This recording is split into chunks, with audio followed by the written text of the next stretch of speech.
அன்பும் அமைதியும் கிறிஸ்துவின் அருளும் தூயாவின் நட்புறவும் உங்கள் அனைவரோடும் இருப்பதாக. ஆதியில் இருந்தது போல இப்பொழுதும் எப்பொழுதும் என்றென்றும் இருப்பதாக. ஆமென். அல்லேலூயா. ஓ பரிசுத்த ஆவியே, என் ஆன்மாவின் ஆன்மாவே, உம்மை ஆராதனை செய்கிறோ, இறைவாராதனை செய்கிறோ.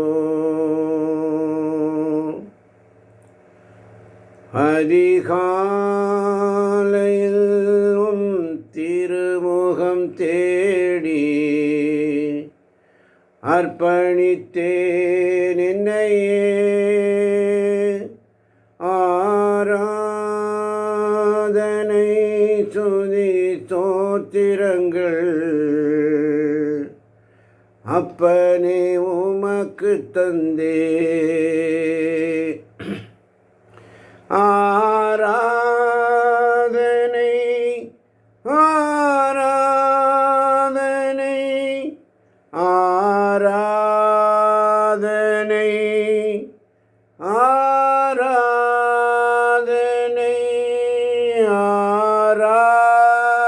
ஆராதனை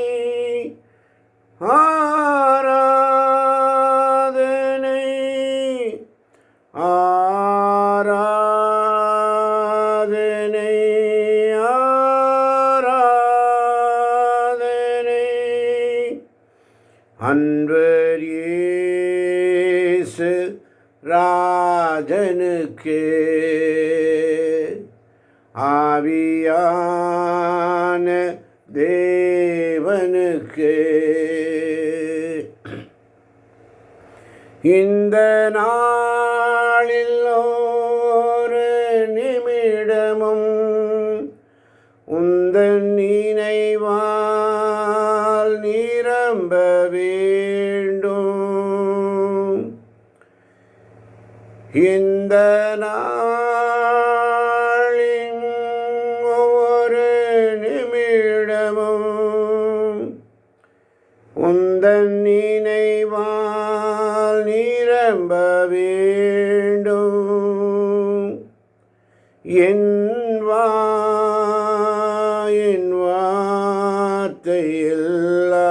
வார்த்தையெல்லாம் பிறர் காயம் ஆற்ற வேண்டும். இயேசுவே இயேசுவே இயேசுவே இயேசுவே.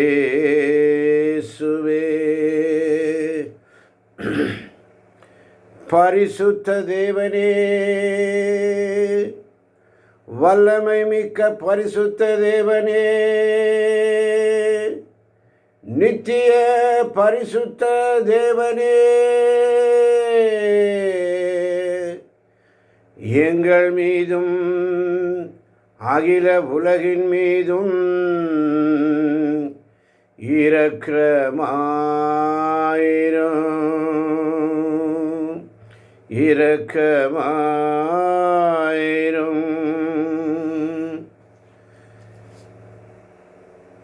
இயேசு கிறிஸ்துவில் பிரியமான சகோதர சகோதரிகளே, ஒவ்வொரு நாளும் இறை இரக்கத்தின் செய்திக்காய் பேராவலோடு வந்திருக்கின்ற காத்து கொண்டிருக்கின்ற உங்கள் ஒவ்வொருவரையும் மனமாற வாழ்த்துகிறேன், வணங்குகிறேன், உங்களுக்காக ஜெபிக்கிறேன். இந்த நாளிலும் கூட ஆவியானவர் நமக்கு தருகின்ற இறை இரக்கத்தின் செய்தி, உன்னால் முடிந்த அளவு சிறப்பாக செய், உன்னால் முடிந்த அளவு சிறப்பாக செய். ஏசாயா 42 அதிகாரம் 7 வசனம். ஏசாயா 42 அதிகாரம் 7 வசனம். ஆமென். பார்வை இழந்தோரின் கண்களை திறக்கவும், கைதிகளை தன் தலைகளை அறுக்கவும், இருளில் இருப்போரை சிறை நின்று மீட்கவும் உம்மை அழைத்தேன். பார்வை இழந்தோரின் கண்களை திறக்கவும், கைதிகளின் தலைகளை அறுக்கவும், இருளில் இருப்போரை சிறை நின்று மீட்கவும் உம்மை அழைத்தேன். ஆமென். ஆமென். ஆமென். ஆமென். உன்னால் முடிந்த அளவுக்கு சிறப்பாக செய். எதற்காக உன்னை அழைத்தார் என்பதை நீ மறந்து போகிறாயா? ஏன் அழைத்தார்? ஏன் அழைத்தார் என்பதை மறந்து போகிறோம். என் அன்பு குழந்தாய், மிக சிலரே தங்கள் ஆன்மாவை எத்தகைய ஆபத்தில் இருக்கிறது என்பதை கண்டுபிடிக்கிறார்கள்.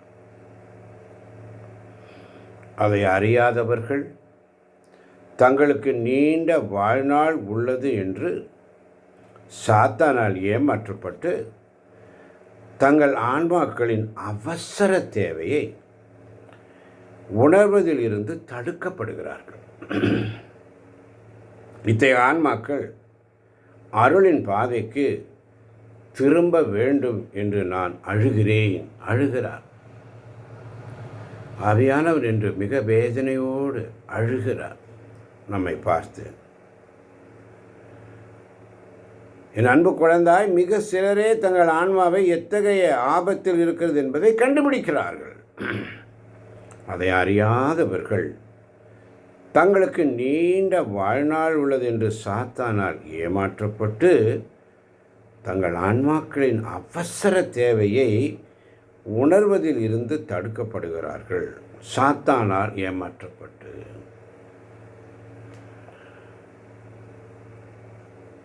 ஆண்டவருடைய வேதனை பாருங்க. இத்தகைய ஆன்மாக்கள் அருளின் பாதைக்கு திரும்ப வேண்டும் என்று நான் அழுகிறேன். ஏசாயா 42:14 மிக அழகாக சொல்லப்படுகிறது. ஏசாயா 42:14. ஆமென். வெகு காலமாய் நான் மௌனமாய் காத்து வந்தேன். அமைதியாய் இருந்து என்னை கட்டுப்படுத்தி கொண்டேன். இப்பொழுதோ பேறுகால பெண் போல் வேதனை குரல் எழுப்புகின்றேன். பெருமூச்சு விட்டு திணறுகின்றேன். வெகு காலமாய் நான் மௌனமாய் காத்து வந்தேன். அமைதியாய் இருந்து என்னை கட்டுப்படுத்தி கொண்டேன். இப்பொழுதோ பேறுகால பெண் போல் வேதனை குரல் எழுப்புகின்றேன். பெருமூச்சு விட்டு திணறுகின்றேன். ஆமென். ஆமென். ஆமென். தங்கள் ஆன்மா எத்தகைய ஆபத்தில் இருக்கிறது என்பதை கண்டுபிடிக்கிறார்கள். ஒரு சிலரே அழைக்கப்பட்டவர்களோ அநேகர், தெரிந்து கொள்ளப்பட்டவர்கள் ஒரு சிலரே. அதை அறியாதவர்கள் தங்களுக்கு நீண்ட வாழ்நாள் உள்ளது என்று சாத்தானால் ஏமாற்றப்பட்டு தங்கள் ஆன்மாக்களின் அவசர தேவையை உணர்வதில் இருந்து தடுக்கப்படுகிறார். இத்தகைய ஆன்மாக்கள் அருளின் பாதைக்கு திரும்ப வேண்டும் என்று நான் அழுகிறேன். இங்கே புலம்புகிறார், பெருமூச்சு விட்டு திணறுகின்றார். இப்பொழுதோ பேறுகால பெண் போல் வேதனை குரல் எழுப்புகின்றார். எதற்காக உன்னை அழைத்தார்? பார்வை இழந்தோரின் கண்களை திறக்கவும், கைதிகளின் தலைகளை அறுக்கவும், இருளில் இருப்போரை சிறையில் நின்று மீட்கவும் உன்னை அழைத்தேன். ஏசாயா 42:8 மிக அழகாக சொல்லும். ஏசாயா 42:8. ஆமென். நானே ஆண்டவர், அதுவே என் பெயர். என் மாட்சியை பிறருக்கோ என் புகழை சிலைகளுக்கோ விட்டுக்கொடேன். நானே ஆண்டவர், அதுவே என் பெயர்.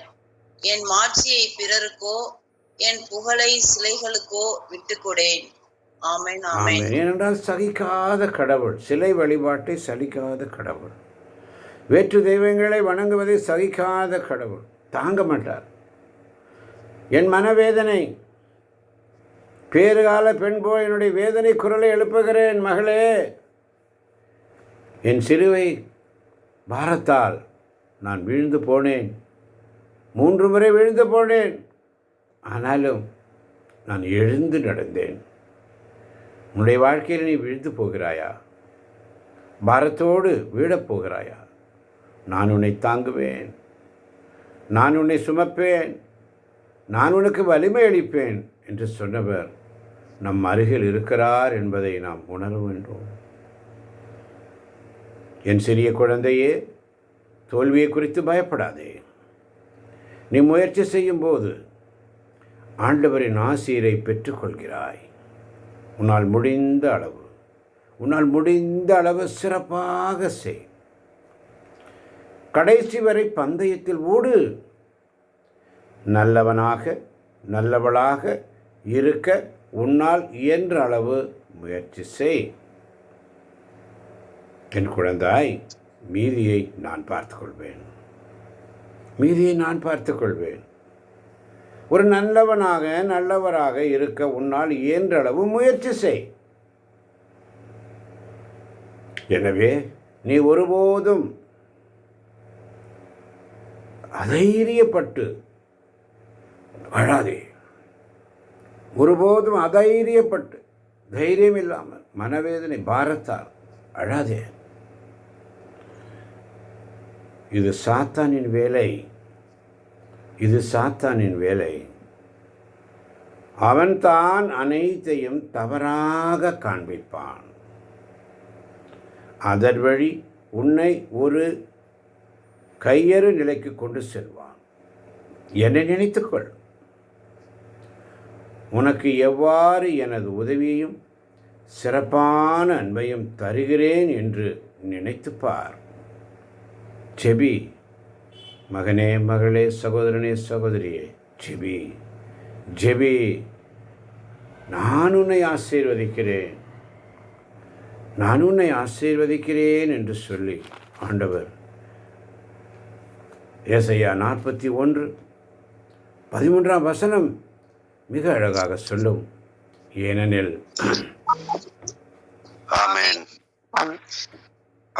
ஏனெனில் நானே உன் கடவுளாகிய ஆண்டவர்.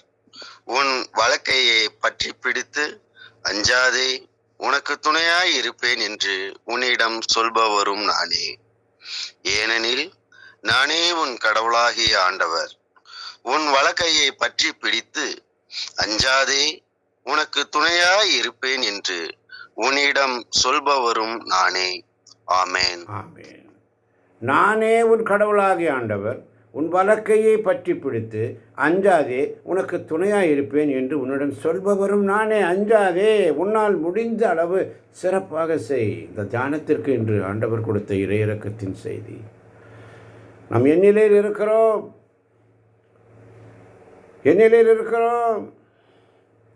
அஞ்சாதே, உன்னால் முடிந்த அளவு சிறப்பாக. ஆண்டவர் நம்ம இடத்துல எதிர்பார்ப்பது என்ன? வேதனை நிறைந்த வேதனை குரல்.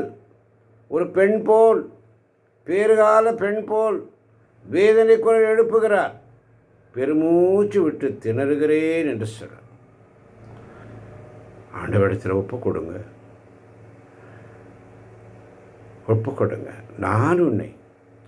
நான் உன்னை சிறப்புற செய்வேன். நான் உன்னை மீட்டுக்கொண்டேன். நான் உன் பெயரை சொல்லி அழைத்தேன். நானே உன்னை அழைத்தேன். நீ எனக்குரியவள். இதோ என் ஊழியர், அவருக்கு நான் ஆதரவளிக்கிறேன். நான் தேர்ந்து கொண்டவர் அவரால் என் நெஞ்சம் பூரிப்படைகிறது. அவருடைய நாவி தங்கும்படி செய்தேன். ஆவியானவர் இந்த காலை பொழுதிலே நம்மிடத்தில் எதிர்பார்ப்பது என்ன? என் மகளே, என் மகனே, என் சகோதரனே, சகோதரியே, நானே ஆண்டவர், அதுவே என் பெயர், என் மாட்சியை பிறருக்கோ என் புகழை சிலைகளுக்கோ விட்டுக்கொடேன். வேதனையோடு சொல்கிறார். ஆண்டவர் சமயத்தில் காத்திருக்கின்றான். அருமை தேவ பிள்ளைகளே, ஒவ்வொரு நாளும் அவருடைய நம்மகிட்ட கேட்குறார். ஏசாயா 38:17 இன்னும் அழகாக சொல்லும். இதோ ஆமென். இதோ என் கசப்பமிகு அனுபவத்தை நலமாக மாற்றினீர். மனம் கனிந்து அழிவின் குழியிலிருந்து என் உயிரை காத்தீர். என் பாவங்கள் அனைத்தையும் உம் முதுகுக்கு பின்னால் எறிந்து விட்டீர். இதோ என் கசப்பு மிகு அனுபவத்தை நலமாக மாற்றினீர். மனம் கனிந்து அழிவின் குழியிலிருந்து என் உயிரை காத்தீர். என் பாவங்கள் அனைத்தையும் உம் முதுகுக்கு பின்னால் எறிந்து விட்டீர். ஆமென். ஆமென். உன்னால் முடிந்த அளவு சிறப்பாக ஆண்டவருக்கு செய்யும் பொழுது நம்முடைய கசப்பு மிகு அனுபவத்தை நலமாக மாற்றுவார். நம்முடைய கசப்பு மிகு அனுபவத்தை நலமாக மாற்றுகிற தேவன். உண்மையாக இரு ஆண்டவர் சமூகத்தில். உன்னால் முடிந்த அளவு சிறப்பாக செய். கடமைக்காக வந்து போகாதே. பார்வையாளனாக இருக்காதே. பங்கேற்பாளனாக இரு. ஆண்டவர் சமூகத்தில் அதிகாலையில் அந்நாளில் எசேக்கியா நோய்வாய்ப்பட்டு சாகும் நிலையில் இருந்தார். ஏசையா இறைவாக்கினர் அவரை காணந்து அவரை நோக்கி, இதுவே நீ உன் வீட்டு காரியத்தை ஒழுங்குபடுத்தும், ஏனெனில் நீ சாகப் போகிறீர், பிழைக்க மாட்டீர் என்று சொல்லும் பொழுது எசேக்கியா சுவர்புறம் திரும்பி ஆண்டவரை மன்றாடினார். ஆண்டவரே, நான் உன் திருமண் உண்மை வழியில் மாசற்ற மனதுடன் நடந்து வந்ததையும் உன் பார்வைக்கு நலமானவற்றை செய்ததையும் நினைந்தருளும் என்று கூறி கண்ணீர் சிந்தி தேம்பி அழுதார். உன்னால் முடிந்த அளவு சிறப்பாக செய். எசேக்கியா நோயிலிருந்து குணமாகிறார். அவனுடைய வார்த்தை ஏசாயா இறைவாக்கினருக்கு அருளப்பட்டது. உன் தந்தை தாவீதின் கடவுளாகிய ஆண்டவர் கூறுவது இதுவே, உன் கண்ணீரை கண்டேன், இதோ நீ வாழும் காலத்தை இன்னும் 15 ஆண்டுகள் மிகுதியாக்குவேன் என்று சொல்லி எல்லாவற்றையும் சிறப்பாக செய்யும் பொழுது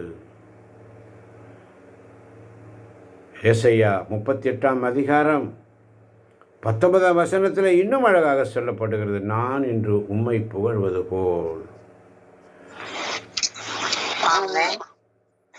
நான் இன்று உம்மை புகழ்வது போல் வாழ்வோர் மட்டுமே உம்மை போற்றி பாடுவர். தந்தையர் தம் பிள்ளைகளுக்கு உமது வாக்கு பிறலாமையை குறித்து போதிப்பர். நான் இன்று உம்மை புகழ்வது போல் வாழ்வோர் மட்டுமே உம்மை போற்றி பாடுவர். தந்தையர் தம் பிள்ளைகளுக்கு உமது வாக்கு பிறழாமையை குறித்து போதிப்பர். ஆமென். தந்தை தன் பிள்ளைகளுக்கு ஆண்டவருடைய வாக்கு பிறழாமையை குறித்து போதிப்பர். ஒரு தந்தை தன் பிள்ளைகளுக்கு அதிகாலை அவருடைய சமூகத்தில் உண்மையோடும் நேர்மையோடும் பெற்றோர் பிள்ளைகளுக்கு கற்றுக் கொடுங்க. அனைத்தையும் முடிந்த அளவு சிறப்பாக செய்ய தேவன் நம்மை அழைக்கிறார். உன் கசப்பு மிக அனுபவத்தை நலமாக மாற்றுவார். அழிவின் குடியிலிருந்து உன் உயிரை காப்பார். உன் பாவங்கள் அனைத்தையும் முதுகுக்கு பின்னால் எரிந்து விடுவார். பயப்படாத. ஒவ்வொரு நாளும் அவருடைய சமூகத்தில் தளர்ந்து போன கைகளை திடப்படுத்துங்கள். வாசிக்கலாமா? ஏசாயா 35:3-4-5. ஆமென். தளர்ந்து போன கைகளை திடப்படுத்துங்கள், தள்ளாடும் முழங்கால்களை உறுதிப்படுத்துங்கள். உள்ளத்தில் உறுதியற்றவர்களை நோக்கி திடன் கொள்ளுங்கள், அஞ்சாதிருங்கள். இதோ உங்கள் கடவுள் பழி தீர்க்க வருவார். அநீதிக்கு பழி வாங்கும் கடவுளாக வந்து உங்களை விடுவிப்பார். அப்போது பார்வையற்றோரின் கண்கள் பார்க்கும், காது கேளாதோரின் செவிகள் கேட்கும். தளர்ந்து போன கைகளை திடப்படுத்துங்கள், தள்ளாடும் முழங்கால்களை உறுதிப்படுத்துங்கள். ஆமென். உள்ளத்தில் ஆமென். தளர்ந்து போன கைகளை திடன்படுத்துங்கள், தள்ளாடும் முழங்கால்களை உறுதிப்படுத்துங்கள். தளர்ந்து போன கைகளை திடப்படுத்துங்கள், தள்ளாடும் முழங்கால்களை உறுதிப்படுத்துங்கள். உன்னால் முடிந்த அளவு சிறப்பாக செய்யும் பொழுது, உன்னால் முடிந்த அளவு சிறப்பாக செய்.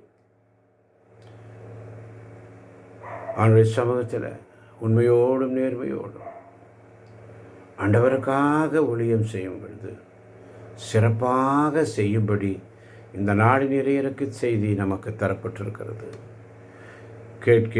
கேட்டுக்கொண்டிருக்கின்ற கேட்கப் போகின்ற ஒவ்வொரு பிள்ளைகளையும் நிறைவாக தேவன் ஆசீர்வதிப்பாராக.